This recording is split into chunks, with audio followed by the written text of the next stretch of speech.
বাজারে তাজা তেলাপিয়া মাছ থেকে তেলাপিয়া মাছ নিয়ে এসেছে, নিয়ে এসে বলতেছে তেলাপিয়া মাছের ভাজা খাবো। টাটকা তেলাপিয়া মাছের ভাজা খাবে। আমরা জনসংখ্যায় 3 জন, এজন্য 3 টুকরাই মাছ নিয়ে এসেছে যে টাটকা তেলাপিয়া মাছের ভাজা খাবো। আমার কাজ কমার জন্য বাজার থেকে কেটেই নিয়ে এসেছে মাছগুলোকে, আমি শুধু ধুয়ে পরিষ্কার করে নিয়েছি। তেলাপিয়া মাছ ভেজে খেতে কিন্তু খুব ভালো লাগে। আমার ছেলে, আমার হাজবেন্ড খুব পছন্দ করে এই মাছ ভাজাটা।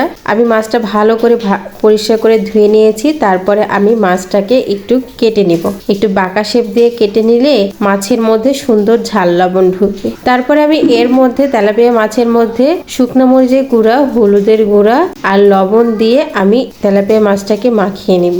ঝাল লবণ দিয়ে ভালো করে মাছটাকে মাখিয়ে নেব, ঘুরিয়ে ঘুরিয়ে মাখিয়ে নেব এবং কাটা জায়গার মধ্যে একটু ঝাল লবণটা ঢুকিয়ে ঢুকিয়ে দেব, তাহলে মাছটাকে ভাজা খেতে খুব ভালো লাগবে। চুলায় একটি প্যান বসে আমি সরিষার তেল দিয়েছি। সরিষার তেল দিয়ে মাছ ভাজা খেতে কিন্তু দারুণ লাগে, তাই না? আমার তো খুব পছন্দ হয় সরিষার তেল দিয়ে মাছ ভাজা খেতে। দিয়ে আমি মাছটাকে দিয়ে দিলাম। আমার তেলাপিয়া মাছ যদি হয় তাহলে আমার বাসাতে আর কিছুই লাগে না। আমার তেলাপিয়া মাছটা ভাজা হয়ে গেছে। এখন আমি এর মধ্যে পেঁয়াজ দিয়ে দিলাম।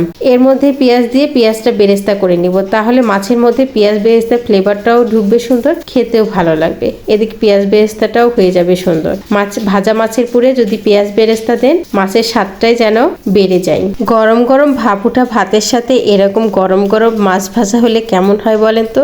দারুণ হয়, তাই না? এখানে আমি গরম ভাপ উঠা ভাত নিয়ে নিয়েছি। ভাতের পুরে 1 টুকরা আমি মাছ দিয়ে দিলাম। মাছের পুরে আমি মাছ ভাজার যে তেল ছিল সেটাও দিলাম। মাছ ভাজার তেল তার সাথে মাছ ঝোলে তো কথাই থাকে না, খেতে কিন্তু দারুণ লাগে। দেখি কেমন হয়েছে মাছ ভাজা দিয়ে ভাত। ইস, দারুণ হয়েছে। তার সাথে কাঁচামরিচ, লেবু আর শসা হলে তো কথাই থাকে না। তা আমার মতন এরকম মাছ ভাজা খেতে কার কার ভালো লাগে কমেন্টে কিন্তু জানাবেন।